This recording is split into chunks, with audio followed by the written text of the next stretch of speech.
What's up, y'all? It's the kid, FortWorthFabian, man. BigBossFabo, back with a reaction video, man. Let me know if the stream's straight. If it's all good. I just saw a notification about something going on with the stream. I don't know what it was trying to tell me, but hey, man, we back with a live stream, and today we're reacting to top 5 unknowns, man. Top 5 unknowns. It's a channel I have reacted to in the past.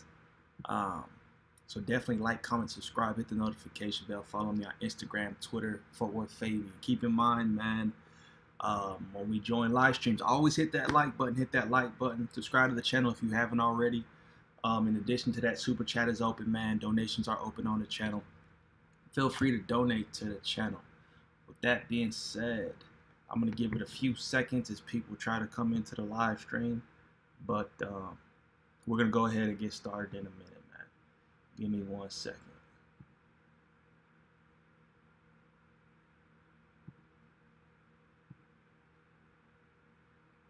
I've been uploading this morning. Check out my reactions, man. Check out some of the content. I think I'm gonna upload several videos today. I ain't even gonna hold you guys, but yeah, man, I'm back doing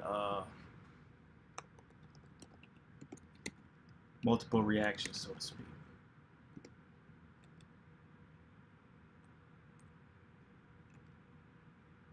And keep recommending other channels that do some of the true crime stuff, some of the mystery stuff.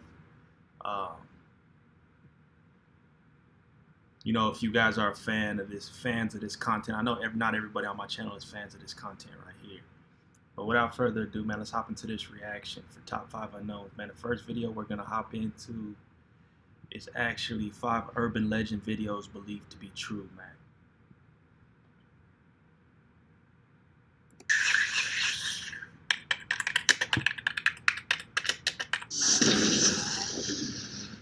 These urban legend videos were supposedly leaked onto the internet or were mysteriously found. Once you hear all of them, let me know in the comments which one you think is real. Number 5. Squidward suicide. Most of you most likely know what SpongeBob SquarePants is, but for those who don't, SpongeBob SquarePants is an American animated television series created for kids which is shown on Nickelodeon. The cartoon is set in an underwater city called Bikini Bottom. The main character in it is SpongeBob SquarePants, but it also features several other characters such as Patrick and Squidward. Squidward is the neighbor of SpongeBob and Patrick. He is portrayed as an ill-tempered, pretentious octopus who strongly despises his neighbors due to their constant noisy behavior.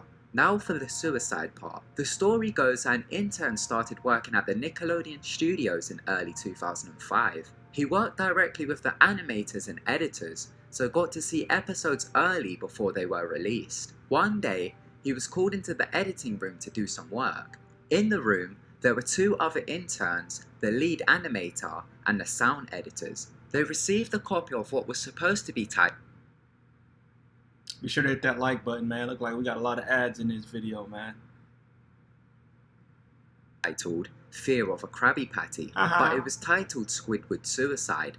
As they would often title the unfinished copies with something strange, as an inside editing joke, they thought nothing of it. The clip started with the regular intro, then the story began with Squidward in his room playing his clarinet. Then you can hear SpongeBob laughing outside, so Squidward stops and begins to shout at him, and tells him that he needs to keep it down as he's performing at a concert that night and needs to practice. SpongeBob then leaves. The normal bubble transition appears, and then it shows the ending of Squidward's concert. At first, a few frames repeat themselves and the sound stops playing, but then it syncs up and returns to normal. At the ending of Squidward's performance, the crowd starts to boo him. It then shows SpongeBob booing him. The odd thing about this scene was that every character had hyper-realistic eyes. They looked like human eyes, but were bright red. After this, it shows Squidward sitting on the edge of his bed, looking very sad. At this point, there is no audio, there is just video. Squidward then begins to sob. He puts his tentacles over his eyes and cries softly. During this, some audio starts to play in the background. The sound is of a light breeze, but is at very low volume. The screen then begins to slowly zoom in onto Squidward's face, and then you can hear the sobbing start. It gets louder and more intense, and so does the wind. Then, Faint laughing starts to play. The screen blurs out and twitches, and something is flashed over the screen. The lead animator paused the video and then rewound it frame by frame to see what flashed over the screen. What they saw was truly horrible. It was a photo of a dead child who was naked and had his stomach cut open with his intestines placed next to him. The editor pressed play and then it switched to Squidward. He was still sobbing, but the audio was louder than before. The wind sounded like a hurricane and the laughing became deep and demonic. There was blood coming out of Squidward's eyes and it was running down his face. The blood looked hyper-realistic. It's savage. Then once again, another photo flashed. The editor didn't want to go back to reveal it, but out of curiosity of the editing team, he did. The photo was a little girl. She was laying on her stomach with a pool of blood next to her, and she was only in her underpants. Her intestines were piled on top of her back. One of the editors ran out of the room, and one of the interns almost vomited. After the flash of the photo, Squidward stopped sobbing, and all the audio stopped playing. He then uncovered his eyes, and his eyes were hyper-realistic.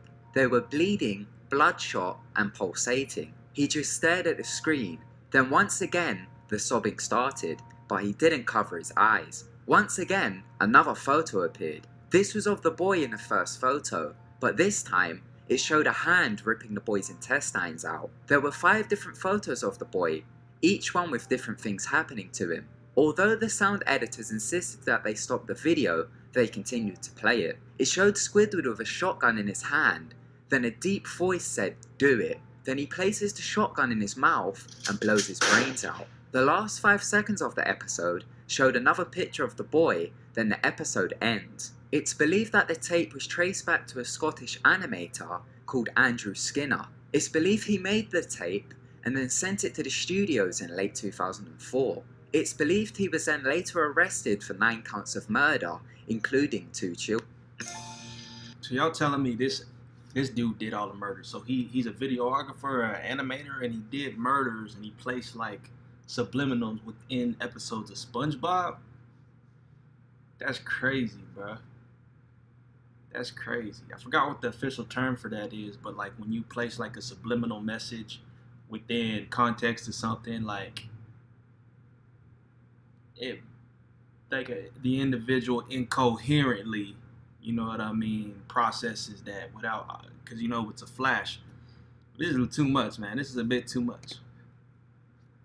Animators that viewed it had to go to therapy, and one of the female interns killed herself. Whoa. After viewing the tape, one of the interns leaked the footage online, but it was removed by the police, and the only thing that remains is a screenshot of Squidward's red eyes. Although this is an urban legend and might not be true, there is a real article that mentions a man named Andrew Skinner from Fife, Scotland, who was arrested for attempted murder in the early 2000s.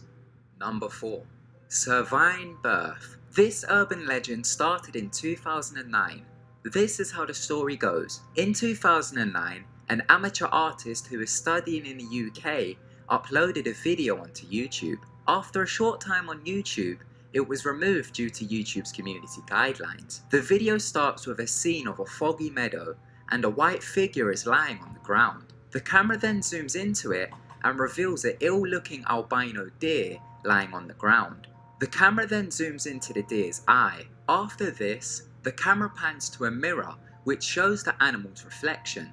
The animal is moving in an unnatural way and begins to twitch and spasm. The camera then zooms out and shows the deer next to a mirror. The deer is lying near the mirror completely still, but the reflection in the mirror is still moving. This shot goes on for about 2 minutes, then the deer begins to excrete a dark fluid from under its tail, which starts to flow out like bubbling tar. People who claim they have seen the video say that a humanoid infant is birthed from the deer and is covered in the dark fluid. A blurry close-up shot of the... How is these urban legends, bruh? I'm kind of confused. So the definition of an urban legend is a story that may or may not be true, but has some type of, I don't know, weird stigma to it. I don't know, man. I just don't know how the SpongeBob one and this tie into urban legends. I've heard of urban legends. I've never heard of these. The humanoid's face is shown. Then it cuts to the mirror, which is broken at this point. Then black and white stock footage of an audience applauding is shown in slow motion. Then it cuts to black and audio of a strange murmuring plays for 5 minutes, then the video ends. It's believed that the video can no longer be found online, but there have been alleged leaks of the audio that gets played at the end. This is what it sounds like.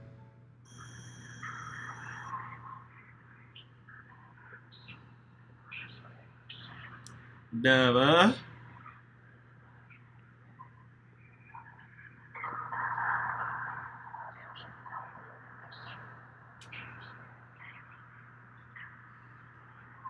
Number 3. Hanging Munchkin. This urban legend started in 1989 after The Wizard of Oz was released on VHS for its 50th anniversary. The Wizard of Oz is a 1939 American musical fantasy film starring Judy Garland. Several roles in the movie. I'll be hearing a lot of weird stories tied to The Wizard of Oz. It's funny enough because I was looking through reactions to do, and there was a reaction titled about, like, you know, there's a lot of weird stuff that went on during the production of Wizard of Oz, or iffy things, and people were really mistreated, you know what I mean? So funny enough, this movie is included in this video. Were played by little people. The legend is that one of the little people playing a Munchkin can be seen hanging in the film after he killed himself on set and nobody realized. In one of the scenes where Dorothy, the Tin Man and the Scarecrow are walking along the yellow brick road, in the back within the trees, there is a small figure that appears to be hanging from one of the trees. People that have seen it have come to the conclusion that it is a Munchkin. Warner Brothers addressed this issue and said that it was a bird, as they got several birds from the Los Angeles Zoo to make the forest appear more realistic. In the 1998 remastered version, it is clear that the scene had been edited to appear as a bird. The bird in the remastered version is not in the same place the figure was in the original. And it's also not even in the original. It's funny, I heard about this, bruh. It's not even the same. Look at the original compared to the remaster. That's a bird on the right, obviously, but that actually looks like, I don't know, the silhouette of a body. You can see some type of rope connected to the tree, which has since been removed in the remastered version. There are several detailed videos on YouTube showing the differences between the original and remastered version. There are rumours that the little people were treated very badly on set, and this is what caused him to hang himself. There is also another rumour that he had recently lost a loved one. Number 2. Satan's Sphinx. This urban legend began in 2006 after an alleged video was uploaded to the internet. The video is said to have caused insanity, depression, suicidal tendencies, and homicidal thoughts. It was believed to be uploaded by government officials who were testing subliminal messaging and mind control. The video is said to contain a high-pitched audio track while pictures of blood and death begin to appear. The images then begin to rotate so fast that they become unidentifiable. Whispers then begin to play and the screen begins to flash. After the video, people feel dizzy and become depressed and begin to have sleepless nights. After many people started to complain about the video, it got taken down by the US government and has never been seen again. Some people say that the video is a satanic ritual with subliminal messaging used to recruit members for mind control projects. It is said that a screenshot is still available, and this is what it looks like. Also, here is a recreation of the video, but a bit of a warning. It does contain flashing lights, so anybody who suffers with epilepsy, just skip to number 1. Ain't nobody trying to watch this.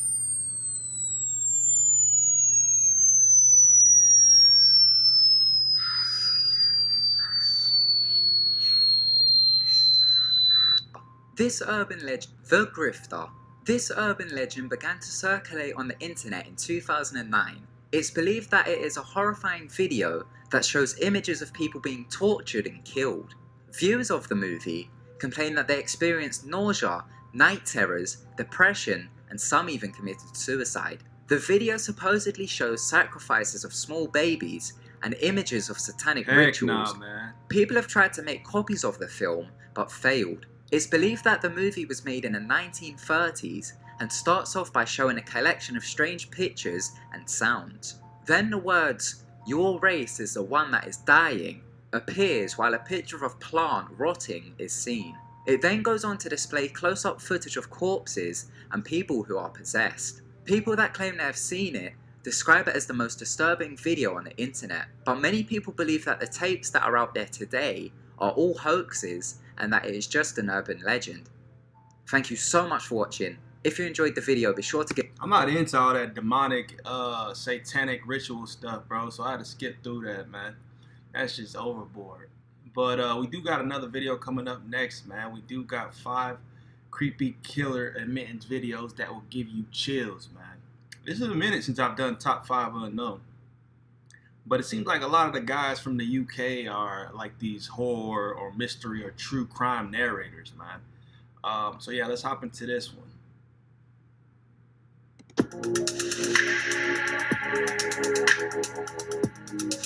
What's going on, you guys? My name's Ty Knots and welcome to Top 5 Unknowns. 5 Scariest Killer Confessions.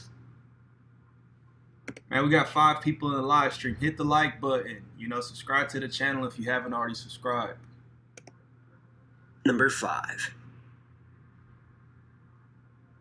Fraser Glenn Miller was a member of a white supremacy group charged with taking the lives of 3 individuals at 2 separate Jewish facilities back in 2014. He was arrested, with court proceedings lasting a number of months. However, his case dramatically shifted in December of that same year, when Fraser blurted out a confession in the courtroom claiming responsibility for his crimes. He was ultimately given the death penalty and remains on death row to this day. Take a look at a short clip.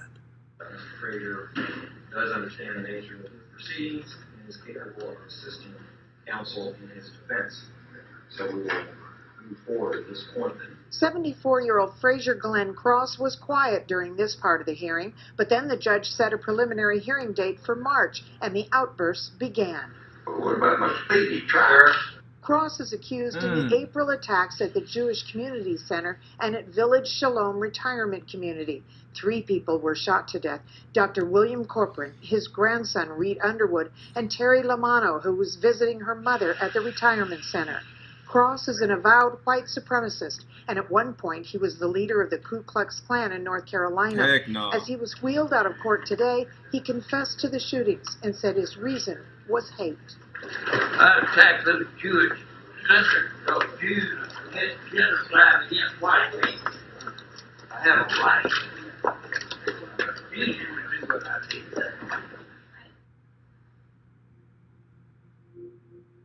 Number 4. A 35-year-old mother of 4 has been accused of taking the lives of 2 of her young children, then stuffing their bodies in a freezer in the midst of a custody trial, claiming she was an unfit mother. By July of 2015, she'd been accused of torturing and beating her 9-year-old son to death, as well as suffocating her 13-year-old daughter. Within a year, she admitted guilt for her crimes in court and was sentenced to life in prison. Take a look at her extremely emotional courtroom outburst that led to her conviction. You! Everybody want to know, yes, I did kill her! In a lightning bolt of emotion, Michelle Blair admits to killing her 13-year-old daughter, Stoney Blair, because she believed the teen and her 9-year-old son, whom she's also accused of murdering, had been harming her youngest child. Blair is charged with their murders, but the trial that began today is about the state attempting to terminate Blair's parental rights to her 2 surviving children. What happens when your kids come to visit you in 2005? Sister gave them a bath, seen whips on their back. Who's seen whips? My sister. Your sister. Did you see these whips? She showed them to me. Are these long red marks? No, they was healed up by the time I seen them. Healed up. But do they appear to be long, like lines? No, it's like slashes. That's the father, man. He was absentee dads and families, bruh. I'm familiar with this story, so I know some type of context. It's like the father was a deadbeat. The mom was losing it, but as you heard, she thought her 2 oldest children were like picking on or bullying or beating up her youngest child, so she kills them for that. That's her reasoning. The dad was never part of the kid's life, so when he find out that all this happens, that's him on the stand. Like, he's just baffled. You know what I mean? But that's why you got to be involved in your kid's life, bro. You could have, had your kids on these weekends or whatever, but supposedly the story is he was never wanting to take care of his kids or nothing like that. Another one of Michelle Blair's outbursts came as an attorney for one of the fathers was addressing the court. So I asked the court not to be so inflamed by the mother's actions as to place those on my client. The allegations against my client, Mr. Berry, are failure to protect and abandonment.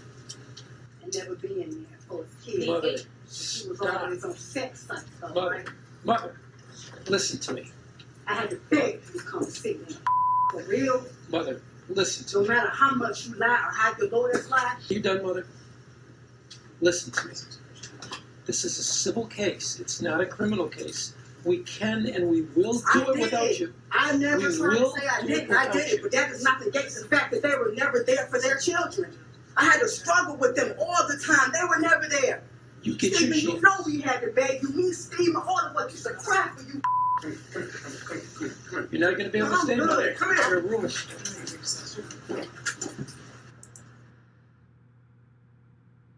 Crazy. Number 3. I'm sure by now we're all highly familiar with Dennis Rader, the BTK killer, responsible for taking the lives of 10 individuals between 1974 and 1991. Though surprisingly few people have seen or heard his courtroom confession, leading to his guilty verdict. On June 27, 2005, Dennis Rader was heard on live TV acknowledging his crimes for the very first time, claiming responsibility for his actions. Take a look at a clip from the court proceedings. Mr. Rader, I need to find out more information. On that particular day, the 15th day of January, 1974, can you tell me where you went to kill Mr. Joseph Otero? I think it's 1834. Edgemore.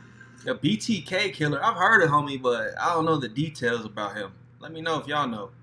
And shout out to Victor. What's up, man? Hit the like button, man. Let's get to 30 likes. All right. Can you tell me approximately what time of day you went there? Somewhere between 7 and 7:30.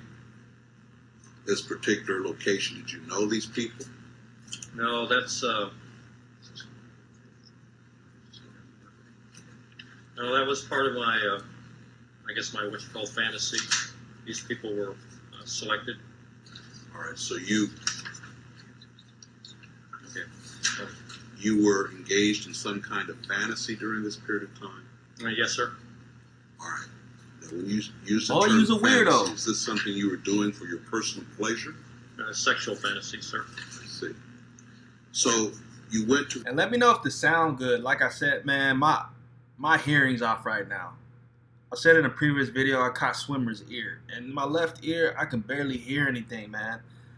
So right now, I don't even know where the audio levels, if they're just right now. But let me know if they're decent for y'all. This residence, and what occurred then? Well, I had did some thinking on what I was going to do to either Mrs. Otero or Josephine, and basically broke into the house, or didn't break into the house, but when they came out of the house, I came in and confronted the family, and then we went from there. All right. Had you planned this beforehand? To some degree, yes. After I got in the house, I lost control of it, but it was, you know, in the back of my mind, I had some ideas what I was going to do, but I basically panicked that first day, so. All right. When you went into the house, what happened then? Well, I confronted the family, pulled a pistol, confronted Mr. Otero, and asked him to, you know, that I was there to, basically, I was wanted to get the car. I was hungry, food, I was wanted, and asked him to lie down in the living room. And at that time, I realized that wouldn't be a really good idea, so I finally, the dog was a real problem, so I asked Mr. Otero if he could get the dog out, so he had one of the kids put it out. And I took him back to the bedroom. You took who back to the bedroom? The family, to the bedroom, the 4 members. All right. What happened then? At that time, I tied him up. While still holding him at gunpoint? Well, in between tying and yes. Yeah. All right. After you tied them up, what occurred? Well, they started complaining about being tied up, and I re-loosened the bonds a couple of times. Tried to make Mr. Otero as comfortable as I could. Apparently had a cracked rib from a car accident, so I had him put a pillow down for his head. Had he put I think he used a parka or a coat underneath him, they talked to me about giving the car and whatever money. I guess they didn't have very much money, and there I realized that I didn't have a mask on or anything. They already could ID me, and made a decision to go ahead and put them down, I guess, or strangle them. Number 2. A man by the name of Israel Keys admitted to taking the lives of over 10 people, burying at least 3 of them in Washington, and submerging countless others in an unknown lake. In 2012, Israel conducted a series of interviews with the FBI, in which he revealed a small amount of information about his victims, including where to find a few of their bodies. However, before his case could be closed and him be properly convicted, he took his own life while in jail. Take a look at a short clip from a news piece that aired about Israel back in 2012. I was smart. I would let them come to me. Just remote area.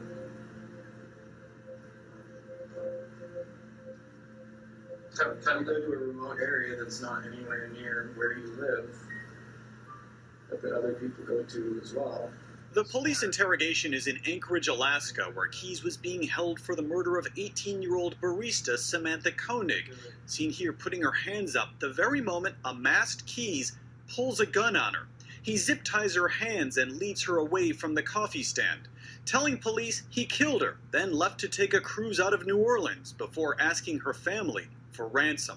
Gruesome as it is, Keys wasn't done talking. In fact, the man who matter-of-factly confessed to raping and murdering Koenig left investigators stunned by telling them he's a serial killer. There is no one who knows me, or who has ever known me, who knows anything about me, really. I'm 2 different people, basically. How long have you been 2 different people? Long time. 14 years. Keys said enough to start a massive investigation, but he didn't tell them everything. Sunday, they found his body. He'd killed himself with a razor inside his jail cell. One final act of control. Dang. Number 1. I never heard of him. Gary Ridgway, also known as the Green River Killer, confessed in 2013 to taking the lives of over 80 women, a number that doubled investigators' estimates of just 40 women. Dang. During his sentencing, Gary was only charged for his involvement in 49 of his crimes, though after his conviction is when he openly admitted that there were many, many more victims. The clip you're about to see is from a woman who was employed by the FBI to assist in getting Gary's confession. Take a look. My strategy was to get him talking and to have him do most of the talking. How are you this morning? Pretty good. Slept real good.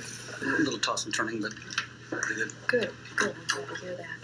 I would also sit very close to him so that I could maybe touch his elbow and say, Gary, tell me what it feels like. Feel like he want to kill you. For weeks. Some sessions last for hours. Turn him off and he will not talk. And your goal is to keep him talking. And finally, something within Gary Ridgway cracks. Bit by bit, he starts talking. I don't know if it started at an early age, but sex and hurting the woman. And he loved being able to talk, finally, after all these years. And in doing so, he kind of walked us down the path of all of his murders. At one point, Gary referred to himself as something like the lean, mean killing machine. And he was very efficient, like a machine. Explain that process to me. Let's say she's always in the car, driving down the road. So I whipped out my ID, and with my ID would be I put my finger over my driver's license to hide my name. But on the opposite side was pictures. Picture. How you get away with killing 80 people, bro? For as long as he did. I don't know how long he got away with it, but if you could kill up to 80 folks, I don't know what to say about that. Somebody ain't doing their job, man. I'm not going to give him credit for nothing, because he a murderer. But if you kill up to 80 people, sheesh. My son, they would know I was a fucking normal person. But you were really using your son as part of your ruse. The girls would think Ridgway was a kind family man. They had no idea they were setting off with a serial killer. And he would drive up to them, and sometimes he'd even have his son's toys in the front seat, and that would be a very effective ruse to convince these women that, hey, I can't be that serial killer. I've got my little boy's toys in the car. He was a very normal, kind of vanilla type looking person, and there was nothing that stood out about him. Not dangerous. He could have been anybody living next door. He was anybody living next door.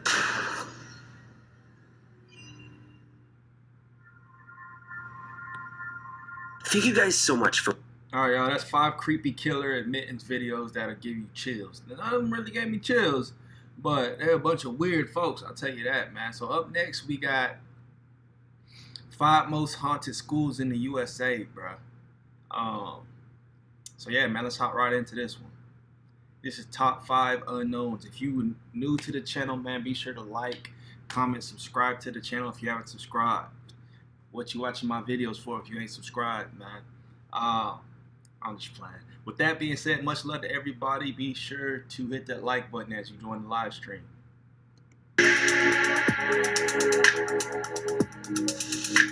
This video was requested by many of our viewers. Many of the students that attend these schools are certain that they are haunted. Some of the tales of the schools are truly terrifying. Welcome to 5 most haunted schools in the USA. Number 5. Bristol, Tennessee High School. Located in Bristol, Tennessee, this high school is believed to be haunted by 3 different ghosts. Built in 1939, there have been many ghostly reports about this school. There are 3 ghosts which people report. The main ghost that students see goes by the name of Agnes. Rumor has it is that she was a student at the school who was attending graduation. While driving to graduation, her car was struck by a train on train tracks close to the school. It killed her instantly. People have reported hearing footsteps in the halls when the school is dead silent. They believe it is the footsteps of Agnes. Students have also reported seeing Agnes in a white dress, which is believed to be the one she was wearing to graduation when she was killed. The second ghost is not of a person, but of a phantom train. It's believed that it is the train that hit Agnes. Students have reported seeing the apparition emerge from the school gym. They have also reported feeling it violently shake the hallways when it appears. On occasion, they randomly hear the horn of the train throughout the hallways. The third and final ghost is of a former athlete of the school who was hit by a car just outside the school. On multiple occasions, students have reported seeing him on the school's field. Number 4. Pennsylvania State University. Located in University Park, Pennsylvania, this old building is believed to be haunted by many ghosts and has a scary legend behind it. The first portion of the university was built in 1855. It's said that this portion of the university is haunted by many ghosts. 2 of them are said to be Francis Atherton and University President George Atherton, who lived there when it was first built. Once George died, Frances got him buried directly opposite the university so she could watch over his grave from one of the windows of the university. Students have reported that they have seen the ghost of Frances appearing in the windows of the university. A student by the name of Rachel Moser claims that there is a ghost of a janitor that wanders throughout the university. She also claims she has seen a female ghost in a theatre. Other students believe that the ghost of George Atherton haunts the auditorium. Number 3. Chopticon High School. This high school is in Morganza, Maryland. The school has a disturbing story. One day during the summer of 1983, a teacher by the name of Miss Heater was working within the school. The janitor of the school, Lester Broom, was a sadistic killer and attacked Heater and brutally stabbed her to death. He dragged her body into the nearest bathroom on the 2nd floor. Her body was found and police launched an investigation, and the janitor was eventually caught and was convicted for the murder. Students claim that they have seen Mrs. Heater's ghost within the school. She mainly appears in the bathroom.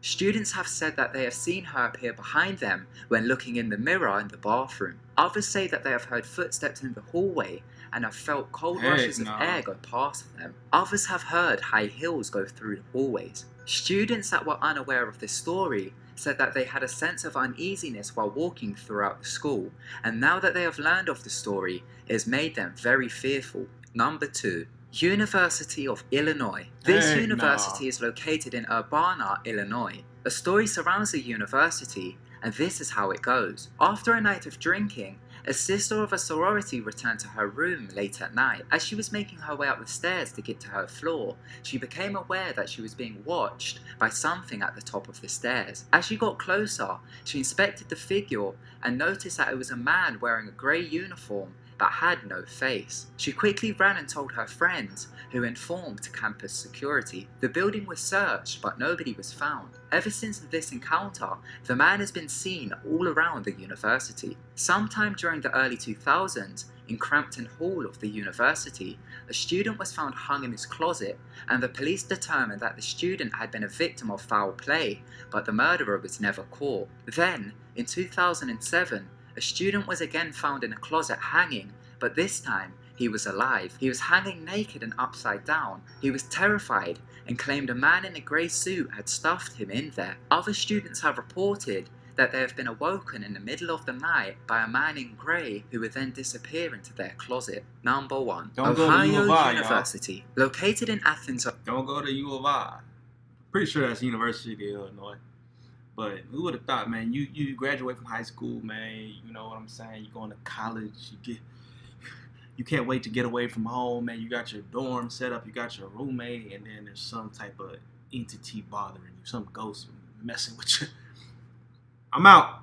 Ohio. Not only is this the most haunted college campus in the world, it is also believed to be one of the most haunted places in the world. Students have reported talking to ghost teachers, to hearing voices in the hallways when no one is around, and there have even been reports of an entire ghost basketball team. Almost every student there have reported ghostly encounters. Each room has had some sort of paranormal activity reported to have happened in them. The most haunted place in the college is called Wilson Hall. It is home to room 428. There have been several deaths in room 428, from a man that died there in a bizarre way in the 1970s, to a recent death where a female student was trying to astral project, which is a method where the human spirit supposedly leaves the body and travels to an astral plane. She was doing this while in the middle of a satanic ritual, and it is said that she died during it in a very violent way. Since then, professors at the school has closed off the room and made it unavailable to the students. Students that stayed in the room in the past claimed several poltergeist activities happened in the room, such as things moving by themselves and doors opening and closing. Others said that they saw shadow figures in the room and that they would appear and disappear randomly. To make it even creepier, a demon-type face keeps appearing in the wood of the door, and even though the door has been replaced several times, the face continues to appear. Students have also reported ghostly figures wandering throughout Wilson Hall. The professors at the school said that due to all the events that happened in the room, they have deemed it as uninhabitable and have made it off limits to the students. Another creepy thing about the college is that it is built directly in the center of a pentagram that is formed by 5 cemeteries close to the college. We have featured room 428 in another video that we done called 5 Rooms Off Limits to the Public, so click here to watch it if you want some more information. Thank you so much. Heck nah, how you gonna have a college in a pentagram, man? Weirdo stuff, man. What school is this again? Hold up, let me go back. It is also believed Ohio not only is their closet. Ohio? Number 1. Ohio University. Located in Athens, Ohio. Heck nah, man. So that's 5 most haunted schools in the U.S.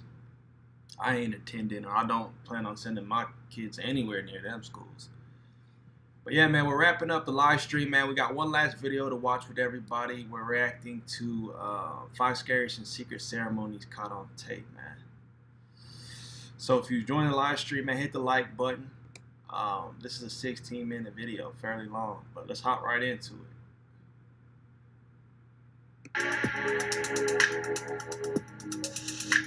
In this video, we take a look at the most bizarre and hidden ceremonies that take place around the world. Mainstream media won't even dare to broadcast this footage. This video is quite a long one, but be sure to stick around. Yeah, definitely a long one. This video definitely ain't gonna be able to be monetized. Located in Sonoma County, Northern California, the Bohemian Grove is a 2,700-acre redwood grove. The elite of the world, including bankers, politicians, and presidents attend the Grove to perform a mock human sacrifice to a 40-foot statue of an owl. The Grove currently has up to 2,700 members and is a men's-only club. Members and guests who enter the Grove must follow the strict guidelines of what goes on at the Grove stays at the Grove. All discussion... Bruh, look, was that not Reagan?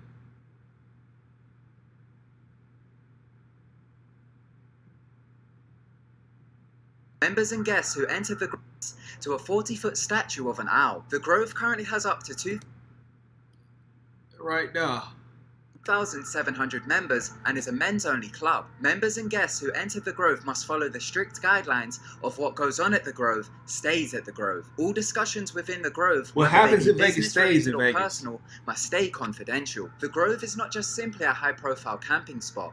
It consists of hundreds of structures ranging from clubhouses to bedrooms, theatres, industrial-sized kitchens, and the staging area where the cremation of care is performed. In 1981, ABC News surprisingly aired a news story about the Bohemian Grove. The report listed members such as Gerald Ford, George H.W. Bush, Ronald Reagan, Richard Nixon, and many more. Mark Dice, who is an expert on the Bohemian Grove, released a book I'm titled... tripping. That was Nixon and Reagan. I'm tripping. I got them backwards. Bohemian Grove, Fact and Fiction. In the book, he goes into detail about the groups. These are the groups he claims to be part of the club. The Hillbillies. This is supposedly made up of CEOs, bankers, politicians, and media moguls who come from the state of Texas. Known members of this group, according to Wikipedia, are members of the Bush family. A creepy fact about this particular group is that their logo or insignia is a hoofed and horned devil figure. Mark Dice also states that the most elite group or subcamp is known as Mandalay. This group consists of former presidents and political figures. Before the elite indulge in various activities, they must first perform the cremation of care. During this ritual, they sacrifice a human effigy made out of a metal framework which is covered in paper. This ceremony is done at sunset on the second Saturday of July each year. It is conducted by a man known as a high priest. He wears a silver robe with a red cape. The high priest is accompanied by about 24 men who wear long black and red robes. The men also carry torches. The high priest wears a microphone which broadcasts his voice over a sound system. The ritual is watched by about 1,000 spectators. Here is actual footage from a Bohemian Grove ceremony.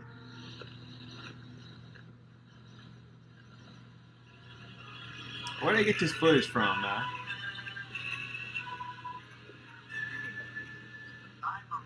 Which was pursued here, has lost its power under these friendly trees. So shall... We've all known politics has always been hella corrupted, man. So I don't put in the past any type of conspiracy theory, whatever they got going on to be going on within the government with politicians, period, man. They be on some weirdo stuff.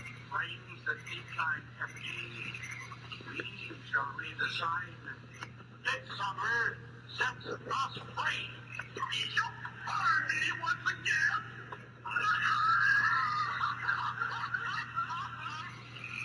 Heck no.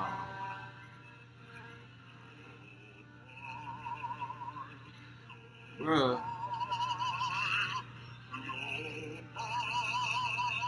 This is like something out of a movie.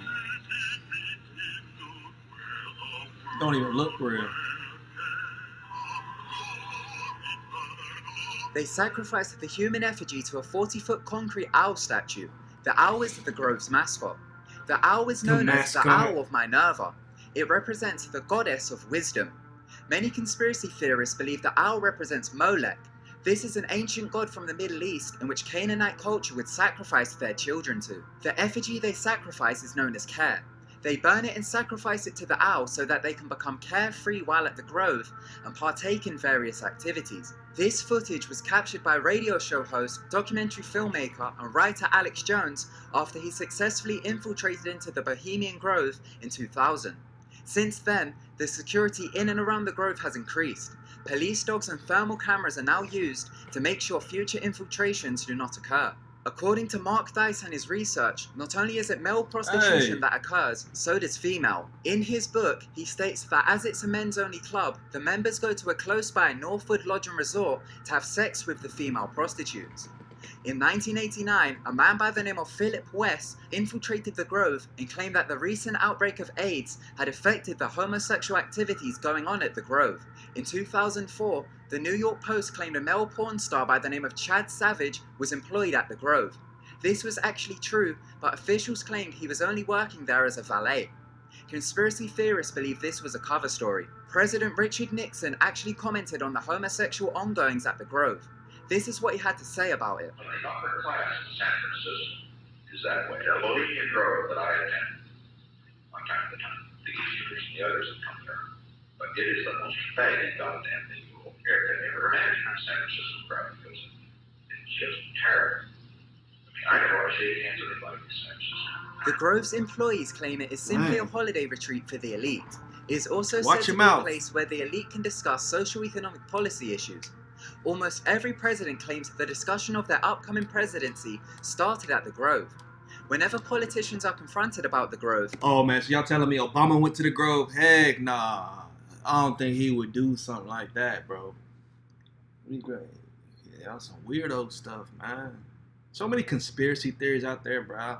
Half the time I don't even want to pay attention to half of them because it's just like, bro, there's so many unknown, weird, crazy, wild, like evil stuff going on in the world, bro, that we don't even really know, but it just be going on behind the scenes. Like all these cults and all these secret societies, they be on some like evil, demonic stuff, bro. I ain't gonna cap. I don't condone none of this, like, but I had no idea about the Bohemian Grove. Honestly, this is my first time even hearing about this stuff, so they stay always act informed. strangely. The Bohemian Club. The did you say Bohemian Rhapsody. Club? That's where all those rich Republicans go up and stand naked against redwood trees, right? I've never been to the Bohemian Club, but you ought to go. It'd be good for you. Get some fresh air. One last question. Dang. I read a Washington Times article many years ago where you had a comment about the organization, and then now it's been in the Wall Street Journal, it's been in a lot of different newspapers, and that's the Bohemian Grove. And back in, 1996, when you joined as a Clinton advisor, the Republicans were criticizing you. Oh, what about Bohemian Grove? And then you countered them by saying, "Hey, I don't run around in the woods naked." What did that mean? I don't know what quote you're referring to. I'm not aware of any quote like that. Listen, I am a happy member of the Bohemian Grove. I like the come on, man. And it's really inappropriate. So this is the dude that was talking about the Bohemian Grove when that dude in the crowd tried to say something, and he said, now he's like, he's a fan of them. So what? They come and check him. Like, boy, are you over here talking bad about us? We on you. We on your ass. For me to talk about the group beyond that. Thank you. Have you been there for the ceremony with the cremation of care? Frankly, I don't think that's something I need to talk to you about. Why he stuttering so much? You capping. You know you lying. Rich people are known for having some pretty extravagant parties, such as seen on reality TV programs and Wall Street parties. These photos were released, which shows a party from 1972. Now, this isn't really a ceremony, but it's still quite strange. A family of financiers who are estimated to have a net worth of $400 billion were hosting the party. As you can see from the photos, they dress up in suits and wear very bizarre masks. Along with this, their table decorations include dismembered dolls with cracked skulls. Some guests include artist Salvador Dali. The invitation for the event was written backwards. As bizarre as the party is, it is simply rich people having fun. It may also be some sort of art party, as Salvador Dali attended. I have uncovered a creepy conspiracy theory that is believed to have exposed the even stranger ongoings at affluent parties. Websites such as InfoWars and Vigilant Citizen have touched on this theory. According to the theory, film director Stanley Kubrick exposed the elite and their strange parties in his 1999 film Eyes Wide Shut. For those that have seen the movie, you will already know what happens, but for those that haven't, let me quickly summarize it. The film stars Tom Cruise and Nicole Kidman. Tom Cruise plays a doctor by the name of Bill Hartford, and Nicole Kidman plays his wife, Alice. Bill is the doctor to some pretty wealthy people, and due to this, he gets invited to one of their balls. He and his wife attend the ball. It seems quite normal. While there, Bill meets an old friend from school who is playing the piano to entertain guests. Later on in the film, he meets his friend again. The friend then goes on to describe to him that he plays the piano at a strange event where he has to be blindfolded and give a password upon entry. Bill manages to convince him to give over the address for the event. The friend then tells Bill that he must wear a robe and a mask. Once he arrives at the location, he must give the password. He then enters a large mansion. Upon entry, he's shocked to see a bizarre ritual taking place, which involves a ringleader in a red robe who stands in a circle of women. The film continues to show orgies going on within the mansion. The mansion used in the movie is the Mentmore Towers. It is a 19th century country house built for the family of financiers. The house is actually quite popular in Hollywood and has also been used in films such as Batman Begins and Ali G. Did Stanley Kubrick expose the secret parties of the elite? Stanley died 4 months before the film's release, and Warner Brothers cut 30 minutes of the film, claiming they couldn't include it as it would void the film's rating standard. Sean Stone, who is one of the hosts of Lip TV and son to filmmaker Oliver Stone, claims that the Eyes Wide Shut parties are real. This is a long exploration, frankly. It's going to take some time to elaborate, but there are, basically the Eyes Wide Shut sex parties are real. These things take place. They do have these crystal skull type of things that they, like in the... Y'all seen that one movie called... What is it, bro? It's a movie about a girl gets married into a family. And then the family tries to kill her after that. It's like a game. I don't remember what it's called, but if you know, you know. This is what this is reminding me of. Indiana Jones film, they have a crystal skull. They have these type of skulls they set up at the parties, and they feed the energy into those skulls. There are believed to be many castles and mansions which house these strange parties. Sean interviewed a man called Fritz Springmeier, who claimed there is a castle in Belgium which holds a ceremony known as the Mother of Darkness. Remember, this is a conspiracy theory, but it sure is a creepy one.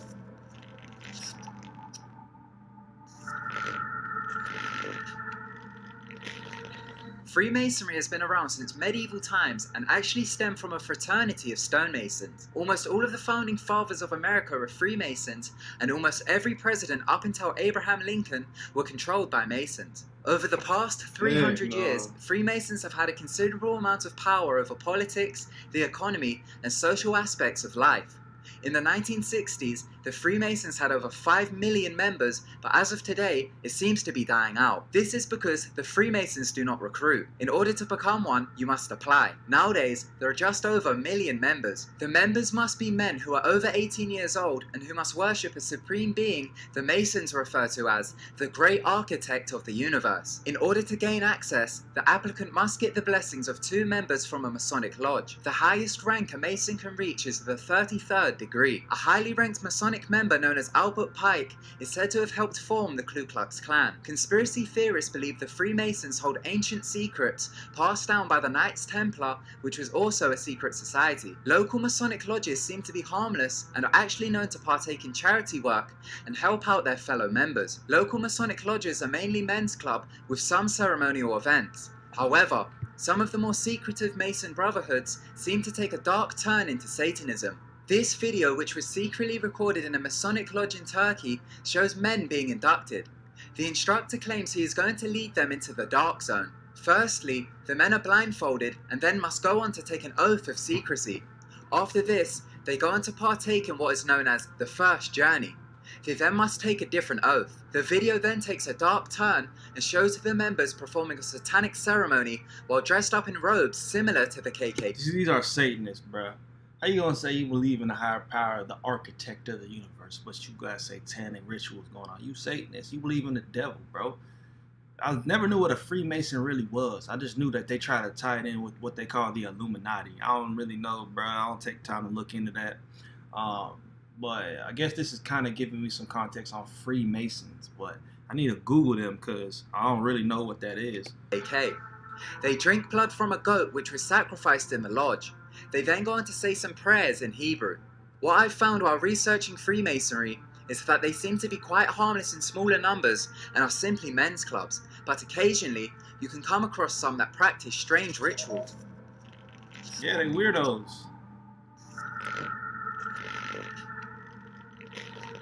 The Skull and Bones Society is a secret society which originated as a college fraternity from Yale. It was founded in 1832 by 15 seniors at Yale University in New Haven, Connecticut. Their logo is of a skull and bones with the number 322 underneath it. Their clubhouse is known as the Tomb. Girlfriends of members have described the interior of the tomb to be of a bizarre fashion. It supposedly contains dark furniture, medieval armor, countless animal heads, and the remains of skeletons scattered around the clubhouse. The society allegedly worships the human skull and is obsessed with death. There have been rumors that the clubhouse contains skeletons of dead famous people in which the members worship. The Skull and Bones initiation ceremony supposedly takes place in April within the tomb's basement.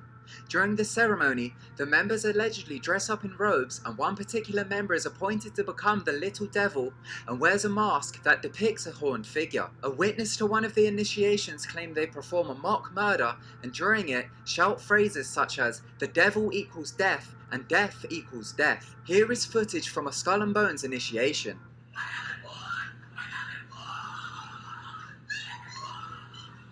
Most members that are chosen to join come from affluent and influential families who later go on to become politicians. Presidents such as George H.W. Why is it always politicians that's involved in this stuff? It's crazy because it's like evil want to run the world. That's why obviously I kind of answered my own question. It's like politicians be the most corrupt, and then they got all this stuff going on behind the scenes. But it's like all these cults and all these sects be trying to recruit politicians because politicians have a hand. They got some type of pool. You know what I mean? But I don't see how they all be getting corrupted. Not to say every politician is corrupt. I wouldn't know. But it's like, it's always an association. You got some type of cult and you got a politician. W. Bush and George W. Bush are members of the Skull and Bones, and when questioned about it, they refused to answer. You were both in Skull and Bones, the secret society. It's so secret we can't talk about it. What does that mean for America? The conspiracy theorists are going to go wild. Sure they are. I don't know. I haven't seen the rest. Number 322.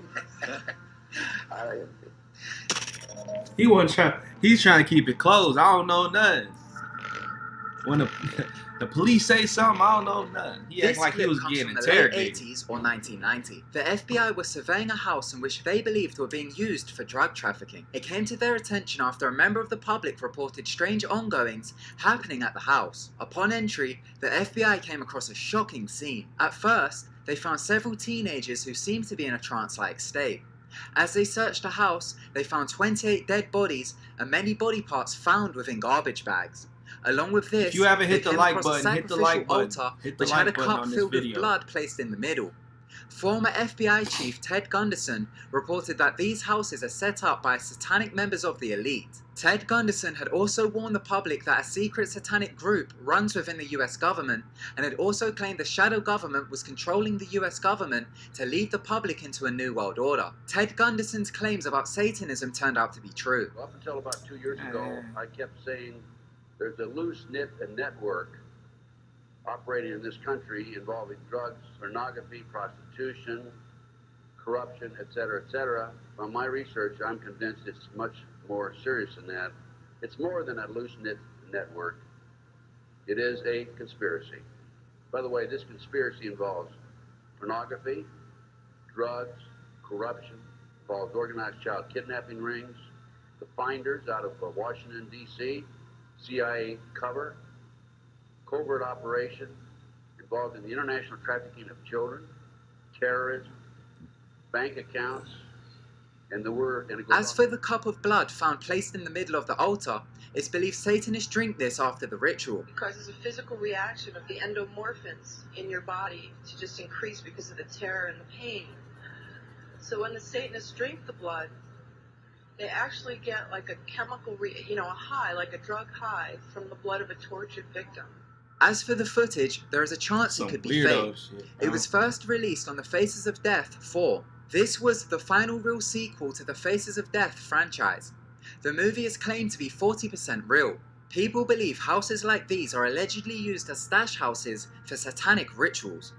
Thank you so much for watching. If you enjoyed the video, then be sure to give it a big thumbs up. Don't forget to subscribe. He's supposed to be on some weirdo stuff, man. I can't cap with you guys, man. I didn't know this video was gonna be that heavily integrated in Satanism, bro. Cause I don't rock with that. Evil is running the world, someone said. Man, a lot of evil out here. No cap. A lot of evil, wickedness going on out here. But good always gonna prevail, man. Good always prevail. You know? Satan ain't got nothing on God. You know what I'm saying? So with that being said, man, the video's over. I didn't really realize as much as I kind of, you know, took in this video, like the BTK killer. I don't really know too much about him. And then you got all these cults, like whatever they said, the Bohemian Grove. Like, I don't know, bro. I don't want to get in politics, I'll tell you that, because they're going to approach you and be like, we trying to recruit you. I'll be like, if you don't get your dumb ass out of my face, what? If you don't get your, I'm not rocking with no type of code, no nothing like that, man. I don't see how these people get coaxed into joining these groups and these sects of, oh, I'm believing in this and we can get you to believe too, man. I'm doing none of that, bro. I know what I believe in, you know what I mean? So you can get fooled easily, man. Just be careful, you know, what people be trying to advise you on and tell you, you know what I'm saying? So I don't know. That video was kind of baffling and strange to me, but hey, it exists in this world. There's a lot of things that more than likely do exist. Don't count too much out in this world, bro. People be on some weirdo stuff, crazy stuff, but that's top 5 unknowns, man. We reacted to several videos. We've been live for an hour. If you're in this live stream and you haven't hit the like button, what is you doing, bro? Hit the like button. Subscribe to the channel. You can donate. Super Chat's open, man. PayPal donations link down below in the description of the video. Peace, love to everybody who tuned in, man. I was gonna say we probably gonna go live later tonight, but I got some reactions I gotta knock out. I'm gonna get into some like reactions for documentary stuff in a few, man. So peace, love to everybody rocking with the channel. We'll catch you guys next time. Subscribe to the channel, man. Get this video to 50 likes. Hit the like button. We out.